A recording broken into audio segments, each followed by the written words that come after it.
9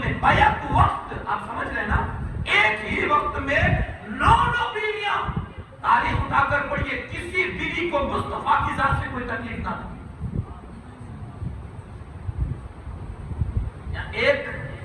ایک میں بیلنس گڑبڑ ہے، 9 ایک ساتھ.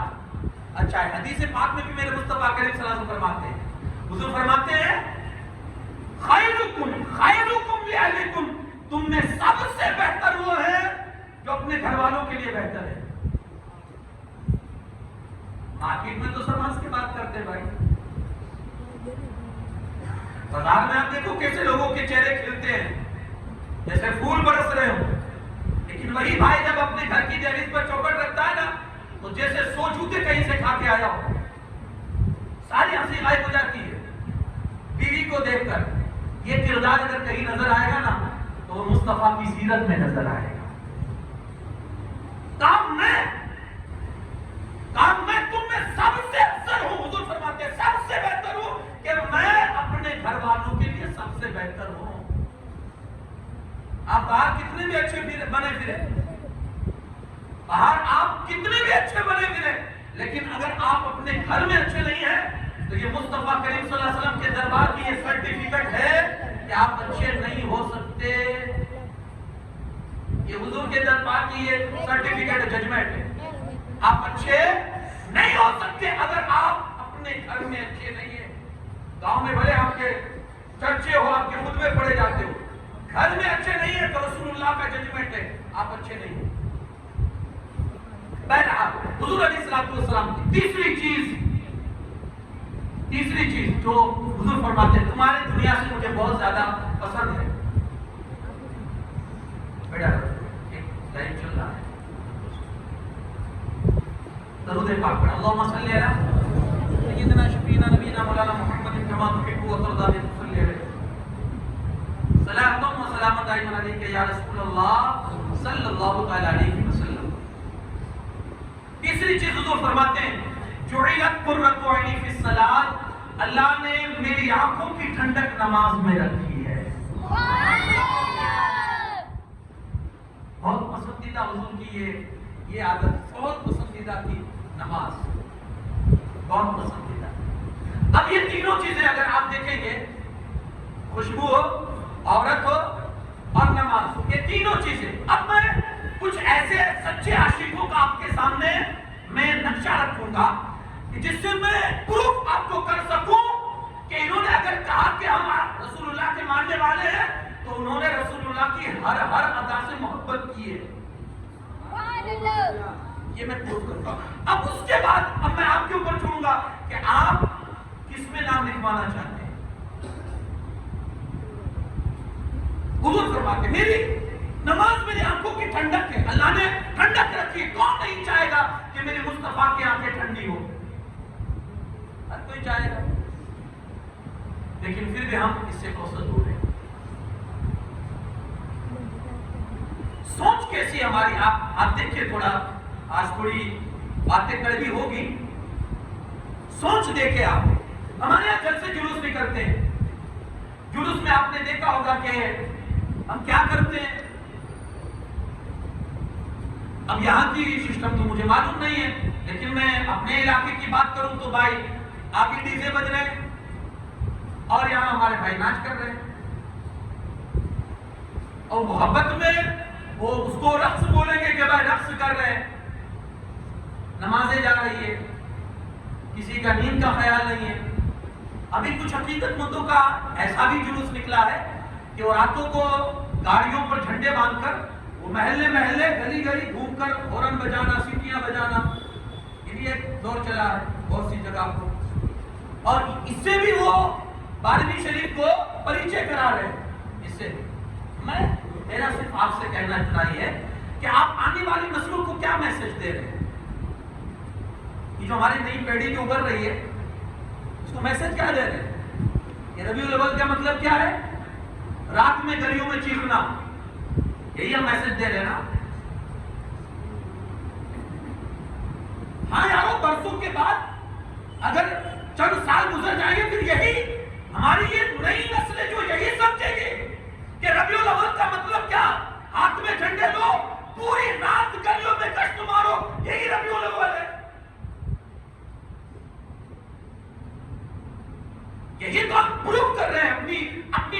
پیڑھیوں کے سامنے یہی تو پروو کر رہے ہیں کہ ربیع الاول کا مطلب یہ ہے کہ نمازیں چھوڑو.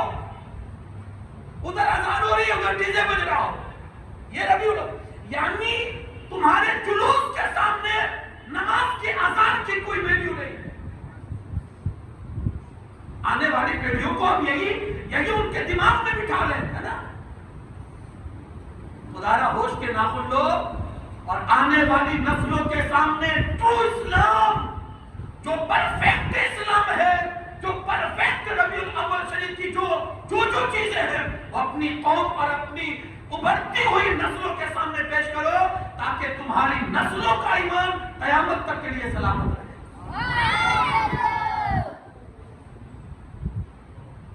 ریالٹی کیا ہے, حقیقت کیا ہے؟ کیا ہم ہی سب سے بڑے سچے عاشق رسول ہیں؟ ہم ہی جلوس نکالے ہیں, 12ویں شریف منا رہے ہیں, ہم سے پہلے اگلوں نے نہیں منائی.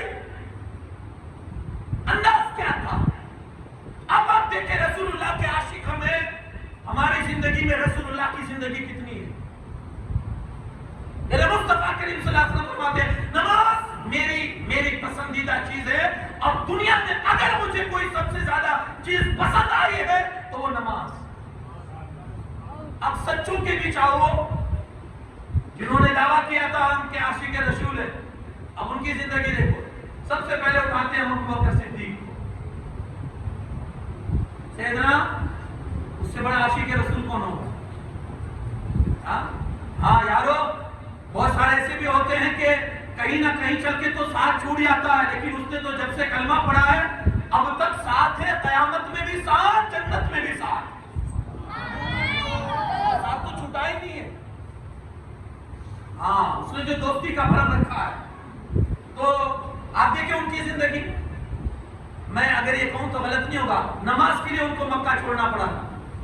ابھی میں نے واقعہ آپ کو اور لفظوں میں بتایا. واقعہ یہ تھا حقیقت میں کہ حضرت ابوبکر جب گھر میں نماز پڑھتے تھے نا تو زور زور سے قرآن پڑھتے تھے نماز میں. تو وہ قرآن سننے کے لیے مکہ کے جو غیر مسلم تھے ان کی عورتیں اور ان کے بچے اتنا بہترین قرآن پڑھتے تھے سیدنا صدیق اکبر کہ لوگوں کو اتنا مزہ آتا تھا کہ جب ابوبکر گھر میں نماز شروع کرتے تھے تو چاروں طرف ان کے گھر کے پاس بھیڑ لگ جاتی تھی نماز سننے کے لیے. مکہ والوں کو ڈر لگا کہ کہیں ہمارے بیوی بچے بدل نہ جائے, ان کو سن کے گئے اور جا کر رسول اللہ صلی اللہ علیہ وسلم سے فرمایا کہ انہیں کہو کہ نماز بند کرے, اور اتنا پڑھنے کا شوق ہے تو اندر پڑھے, صحن میں نہ پڑھے.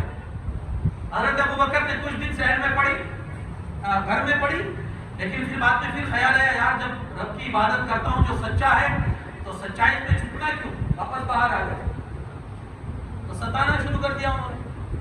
اب جب بہت زیادہ ستایا نا تو حضرت ابوبکر نے یہ طے کر لیا کہ اب مکہ چھوڑ دینا ہے اور ایسی جگہ جانا ہے جہاں اطمینان سے میں اپنے خدا کو یاد کر سکوں. اس لیے آپ نکلے اور وہ کافر ملا جس کو آپ کو واپس لایا مکہ کے اندر, اور واپس آپ نماز کلم کلا مکہ میں پڑھنے لگے. اس کے بعد اللہ نے اسلام کو غلبہ عطا فرمایا اور پھر تو لوگ کلم کلا نماز پڑھتے تھے. کہنے کا مطلب یہ ہے صدیق اکبر کی وہ ذات کہ جس کو نماز سے اتنی محبت تھی کہ گھر تو گھر, وطن بھی چھوڑنا پڑا تو نماز کی خاطر آپ نے وطن کو بھی چھوڑ دیا.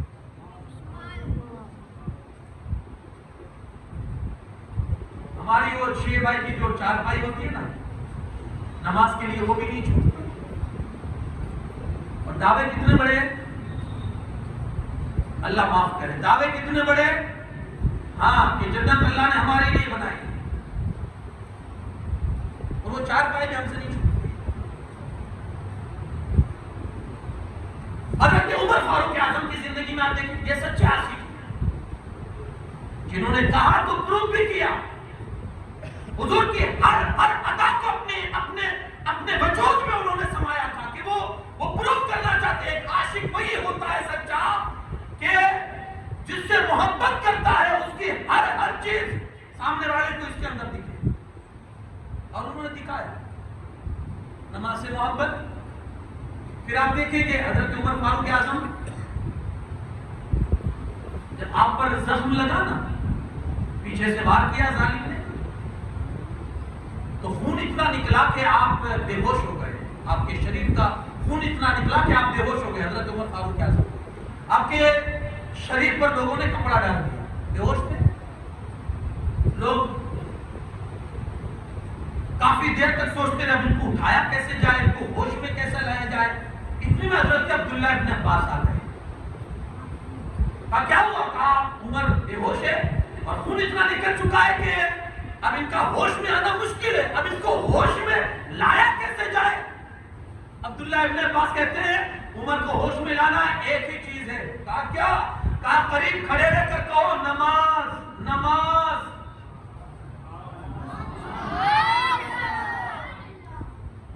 یہ محبت ہے. یار بے ہوش آدمی ہے، ارے یار سویا ہوا آدمی ہو اس کے پاس چلاؤ نا نماز نماز.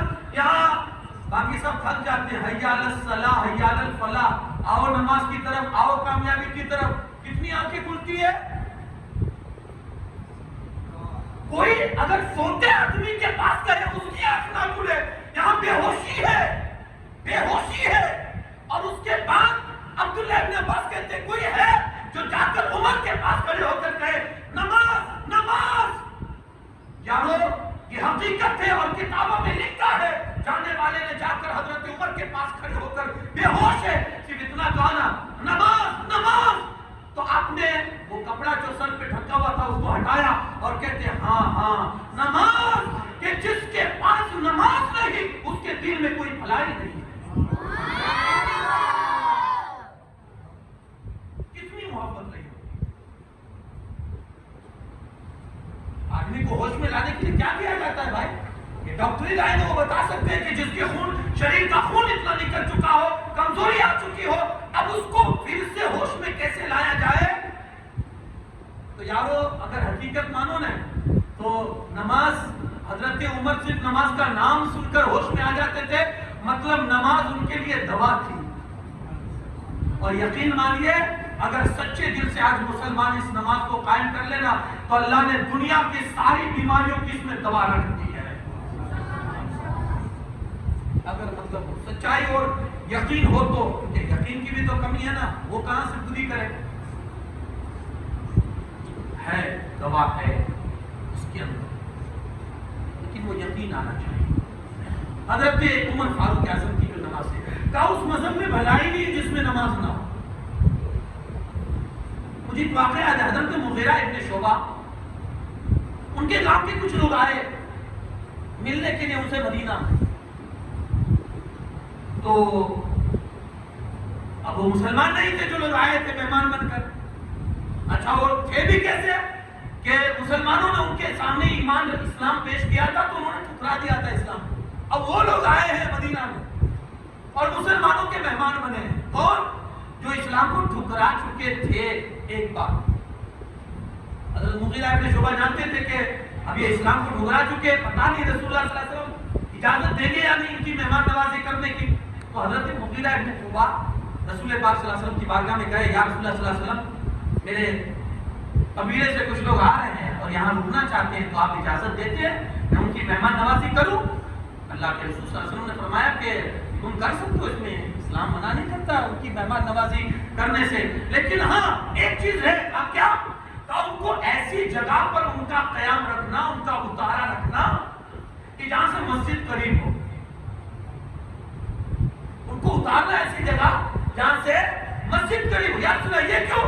آپ قرآن سنیں گے ہو سکتا ہے دل نرم پڑ جائے.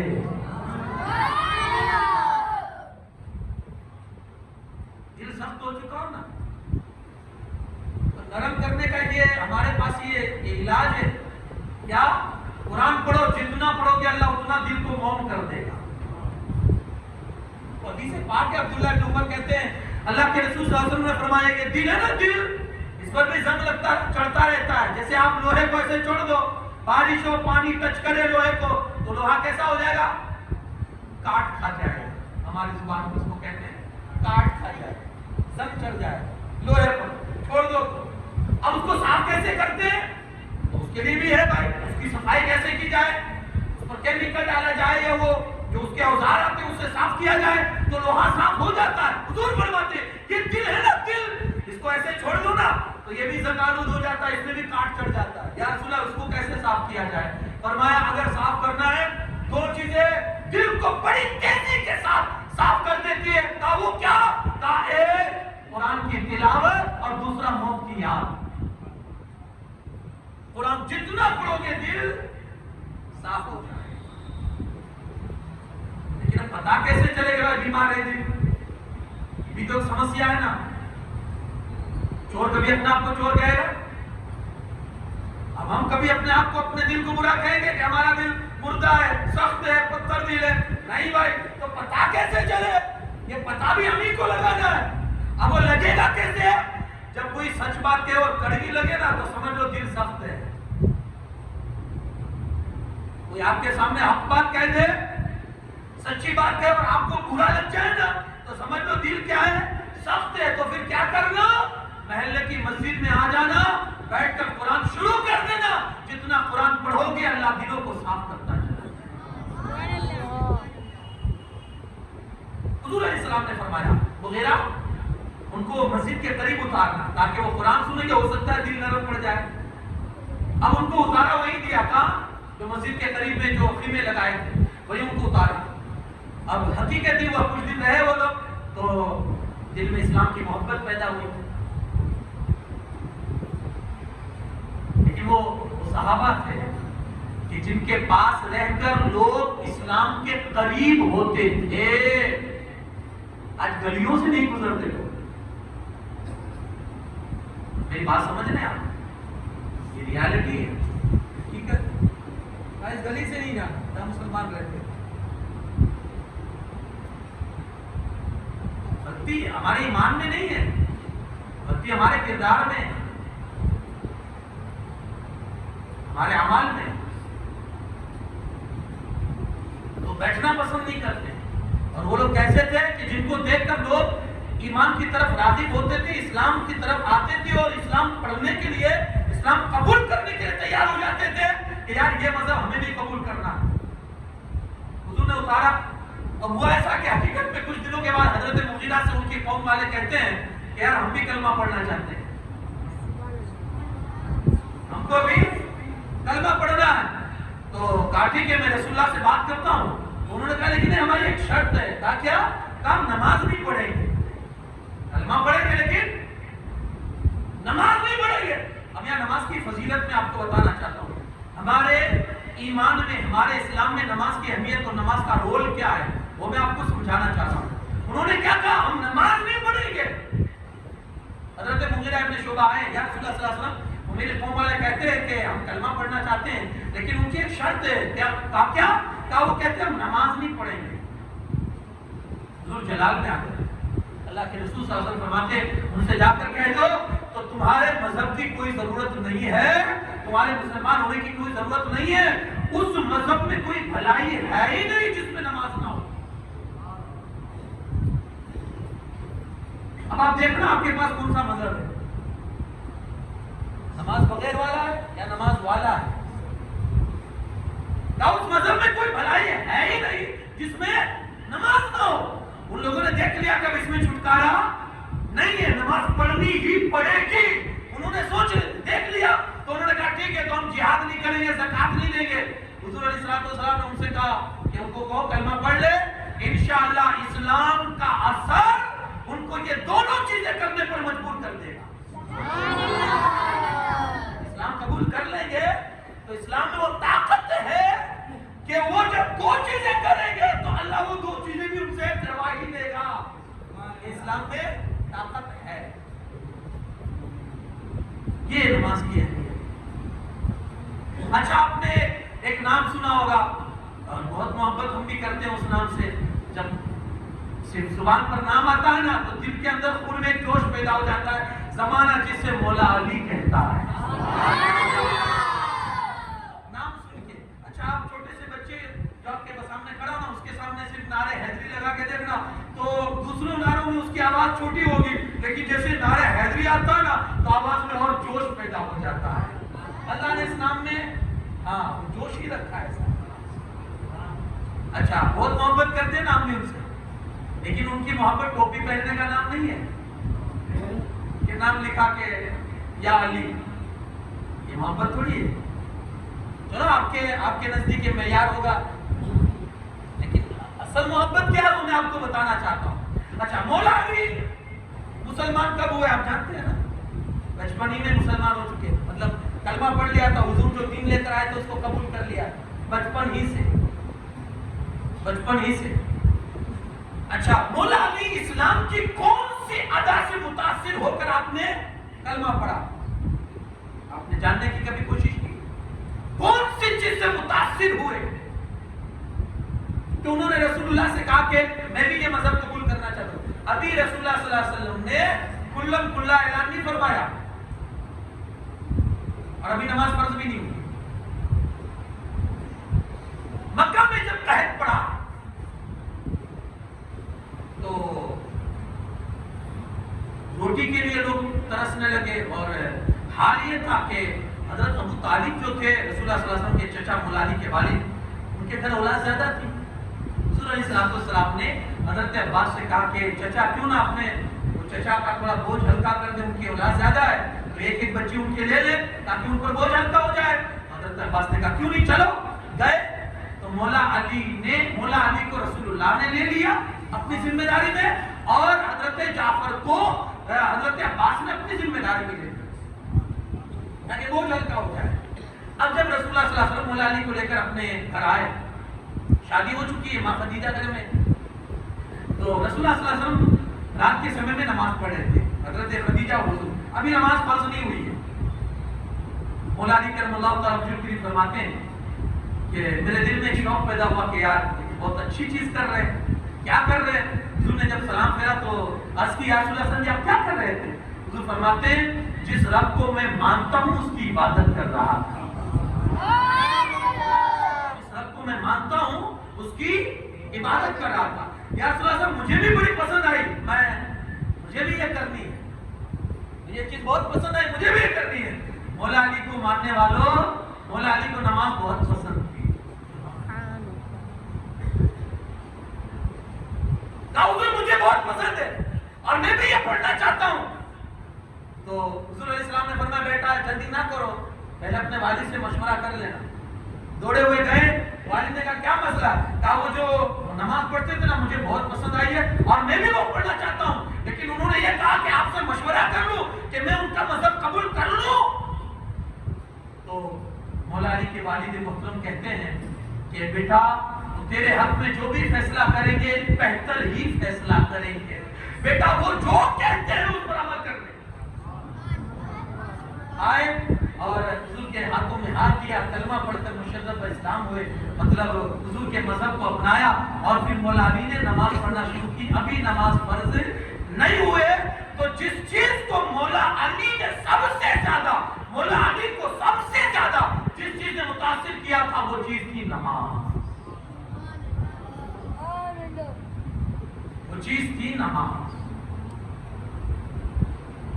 اب آپ ایک ایک صحابہ کی زندگی آپ پڑھتے چلے جائیں گے، آپ کو احساس ہوتا چلا جائے گا کہ جنہوں نے یہ کہا تھا نا ہم رسول اللہ کو محبت کرتے ہیں، دل و جان سے چاہتے ہیں، تو انہوں نے پروف کیا کہ حضور کی جو جو ادا کی انہوں نے اپنے اندر وہ ادا کو سمایا اور وہ ادا اپنے اندر پیدا کی کہ لوگ دیکھتے تھے کہ جیسے رسول اللہ کو نماز سے محبت تھی، رسول اللہ کے ماننے والے بھی ایسے ہی نماز سے محبت کیا کرتے.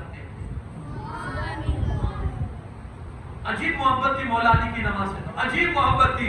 دعا کرتے مولا مجھے جنت بھی وہ دینا جس جنت میں نماز ہو. اب یہ کیسی محبت ہوگی نا؟ حالانکہ ہم سب جانتے ہیں بھائی جنت میں کوئی عبادت نہیں ہے، نماز وغیرہ جنت میں تھوڑی ہے، نہ ہمیں روزہ رکھنا ہے نہ نمازیں پڑھنی ہے، یہ سب دنیا ہی کی عبادت ہے. نماز میں تو، لیکن ان کا جو شوق تھا، ان کا جو ذوق تھا، ان کی جو طرف تھی نماز کے لیے کہ دعا یہ کرتے تھے مولا علی کو جنت وہ نہیں چاہیے جس میں نماز نہ ہو، علی کو جنت بھی وہی چاہتا ہے جس میں علی کو نماز پڑھنا نصیب ہوتا. اب ہم کہاں کھڑے ہیں بھائی محبت کے معیار میں؟ میں آئینہ دکھا رہا ہوں. اب ہم کہاں کھڑے ہیں یہ ہم اور آپ محسوس کر سکتے ہیں، اتنی محبت نماز. اچھا ہمارے یہاں الحمدللہ پیرانے پیر غوث اعظم دستگیر کو بھی لوگ بہت مانتے ہیں، ہے نا؟